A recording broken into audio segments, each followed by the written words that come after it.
The Titan II's mission was peace through deterrence. Our job was to project a credible threat, to be here every day demonstrating to the Soviet Union that even if they launched a surprise first strike against us, we would be able to ride that out and retaliate quickly and with enough force that we would devastate the Soviet Union even if they had launched their missiles first. We're at the Titan Missile Museum in Cerrito, Arizona, which is about 25 miles south of downtown Tucson, and we're in the Launch Control Center of the missile site. That's essentially the nerve center of the missile site itself. From here, using all of this equipment, the crew has a bird's eye view of the condition of the missile and of the missile site. And then it is also from here that the crew would launch the missile if they were ordered to do so. So in order to launch a Titan II missile, the crew needs a number of things. First of all, they have to receive a launch order that will tell them to execute their missile and what time they're going to do that. And in order for them to do that, they're going to need two launch keys. One launch key for the crew commander and one launch key for the deputy crew commander. The launch keys are secured in what was called the Emergency War Order safe. That's the EWO safe to the crew. The EWO safe is secured by two padlocks, and these are combination padlocks, and each lock belongs to a specific officer on the crew. So this is the crew commander's lock, and this is the deputy crew commander's lock. Only the officer who owns the lock knows the combination to the lock. And when we received those locks, when we qualified for crew duty, we set the combination. And then that combination is classified top secret because it's guarding top secret equipment and information. So the two officers, after they received a launch order, they would come to this safe, they would remove their locks, retrieve the launch keys. The crew commander's launch key is then inserted here in the crew commander's console. And the deputy crew commander's launch key is inserted here. Now, the placement of these keys is intentional, and it serves a very important purpose. It guarantees that both of the officers will have to act together in order to launch the missile. Because in order to launch the missile, both of these keys have to be turned and held in the on position for 5 seconds, and they have to be turned at the exact same moment in time. The key switches are spring-loaded, so that if you let go of the key switch, it automatically falls back to the off position. The keys are also too far apart for one person to be able to turn both keys. Again, this means that both officers have to agree that they're going to launch their missile, and then they have to cooperate in order to do that. Once they turn their keys, it takes 58 seconds from key turn to liftoff to launch the missile itself. It's going to launch from its underground launch duct where it's been sitting with the propellant already loaded on board. And then it'll take about 30 minutes to reach its target. And when it reaches its target, that target is going to cease to exist.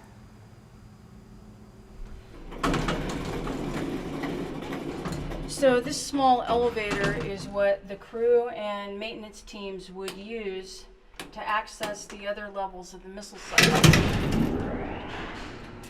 So we're going to head another 100 feet underground.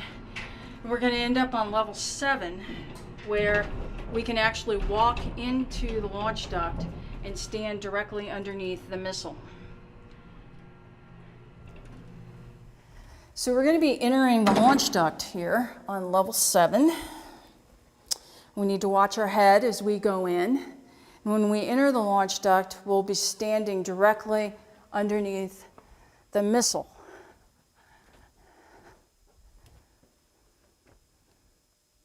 When the missile was operational, the stage 1 engine would have been mounted right here, and the thrust chambers, it had 2 thrust chambers, would have been extending below these cutouts.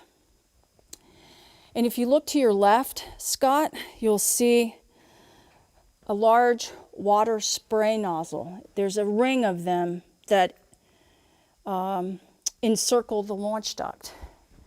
And when the launch sequence is initiated, we start pumping 160 gallons, roughly, a second of water into the concrete deflector at the bottom of the launch duct.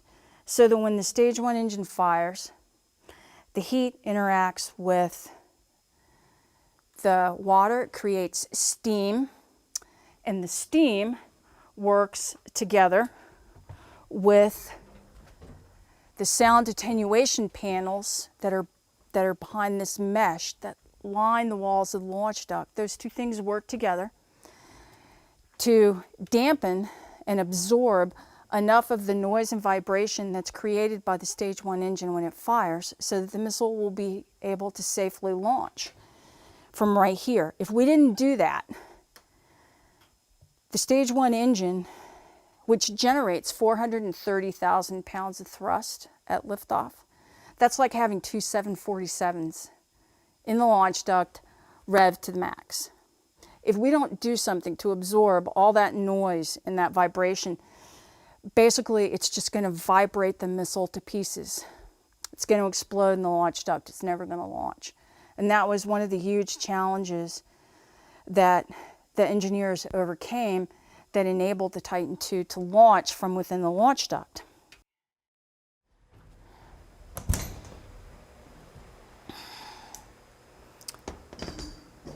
So this is level 2 of the launch duct.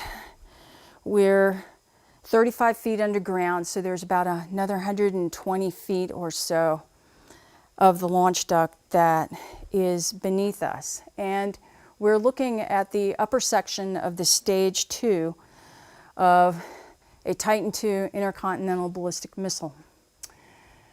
The brown nose cone at the top of the missile, that's the re-entry vehicle.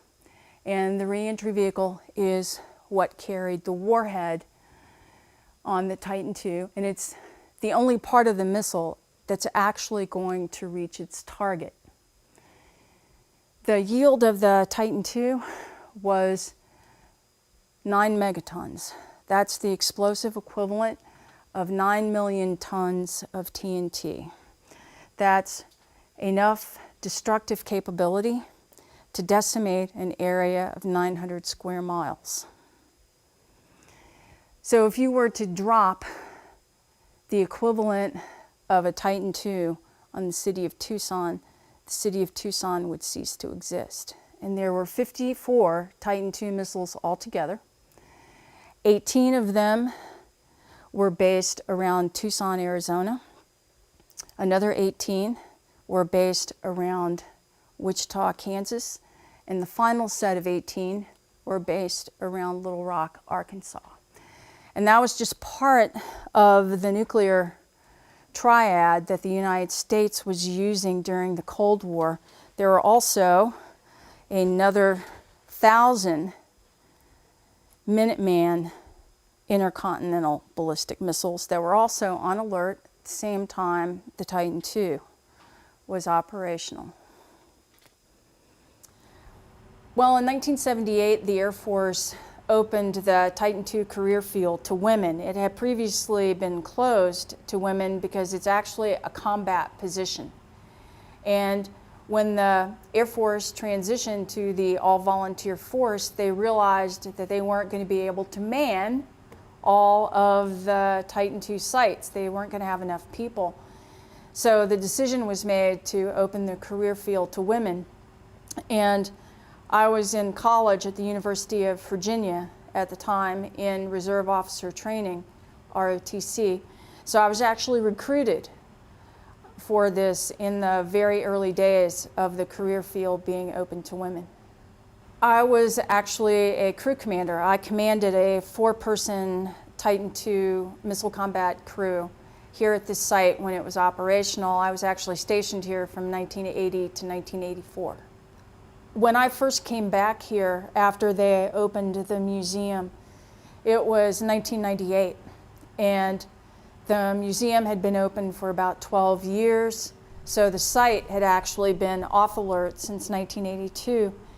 And I happened to come back to Tucson to live after I got out of the Air Force. And an uncle visited me, and he really wanted to come here. And I remember when we came through the access portal into the entrapment area with the tour group, the smell of the missile site was the same, and it hit me with an impact that I hadn't expected. I think there's something to be said for the fact that the sense of smell can trigger some of your more intense memories, and I think that was really true. You know, but looking back on it now, with the benefit of hindsight, I think I probably started my adult career.